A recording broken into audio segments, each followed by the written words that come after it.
Hello traders, Gary Wagner here, just about 10 minutes after 10 in Honolulu, 4:10 in New York. It is Tuesday, May the 3rd, 2016, and this is the Daily Report for Gold and Silver. We do have yet another day of softly lower pricing in the precious metals markets. Gold trading off, silver trading off, first to gold, currently at 1286.92, so call it 1287. Puts it off about $4 or $5 on the day. It's traded to a low of 1282 on the day and a high of 1301.77. Of course, that high was made in overseas trading last night. Dollar was very weak, and we had quite a nice rally that was obviously not sustainable through the day.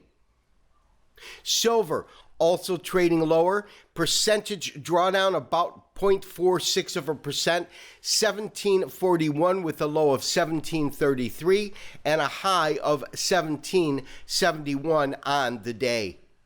So I believe there are two pretty easy observations to make of the current status in gold. Gold absolutely selling off for the second day. I believe it is simply a rest area or it is consolidating, but there are two real evident key characteristics that we really do want to take note of. And we're looking at a daily chart, Japanese average format. And the first thing that we want to talk about is the fact that we had a former top right here at about 1287. Market's trading 1288 right now. And so we are just at that point. So we were able to not only climb, but climb above it. But we seem to have stalled roughly at this area of about 1305. And in terms of a historical perspective, if we actually go and compress this particular chart, we can see where that number comes in from on a technical basis. And it's quite obviously the record, not the record, but the high that gold prices achieved in 2015 came in just as the new year really got underway. You can see this is 2015 right here. Now, although the market had been lower in November, it came up a little bit and then came back down. We really started from a base price of about 1180. Now, of course, we would reach new lows over the year, meaning last year, but for the initial spurt that we saw back in February of last year, that hit this particular area. So that's what we are currently challenging. My belief is that we should not have a lot of difficulty taking this price point out. I think the market will consolidate for a while, and then the next price point we really want to look at, if in fact we are correct and the market does continue to track higher, it's got to be about 1340. So I'm looking at that area, and of course we certainly need to take out this area at 1305 first. So traders, prior to converting our Japanese average chart into a standard candlestick chart, I do want to tell you what I am observing about this particular chart.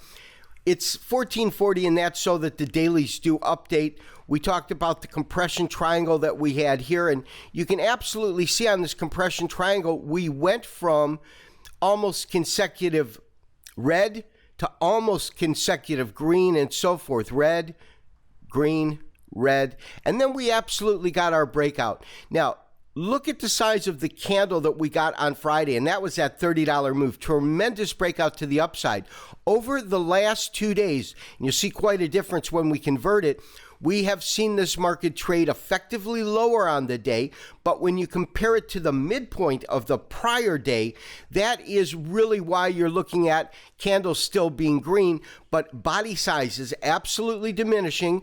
That on the bear side of the argument, so to speak, and on the bull side, we still have no lower wick. So it tells us that the uptrend is intact, but it has come to a pause or a consolidation area within the market. And so here is where we can really see the difference between a Japanese average chart, the way it looks, and a candlestick chart, especially when you've had a large upside spike followed by very, very small moves in the market. The candles will stay green. They are not going to react as quickly, of course, but they will show you that that trend has lost some of the momentum. Now, the key to me is the fact that we have this genuine breakout, and the breakout has given us closes now for the last 3 days, although only slightly above, but it has given us closes above 1287. The second thing is, for the second day in a row, although the market did not have the ability to maintain the upside ticks, and the fact that it was due to a really, really weakening dollar, we have attempted to trade and take out $1,300 per ounce over the last couple of days. So we'll have to see what happens. Our recommendation is to maintain our current long position, and we're long at 1256. Maintain our current stop, which is below 1267. So as far as silver goes, also, we have had a decline for 2 days in a row, but unlike gold, yesterday's sell-off was fairly dramatic. Now, in terms of support, we're looking to see if we can find support at around 1720. We are long at 1737, stops below 1707. My recommendation, like gold, is to maintain the course.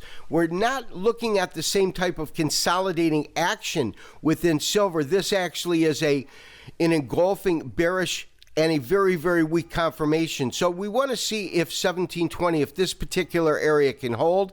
And if so, we do expect it to really stabilize and then move higher, as long as we see a continuation of gold also trading higher on the week. This has been Gary Wagner, wishing you, as always, good trading. We will talk to you tomorrow for another daily update and review. Bye-bye.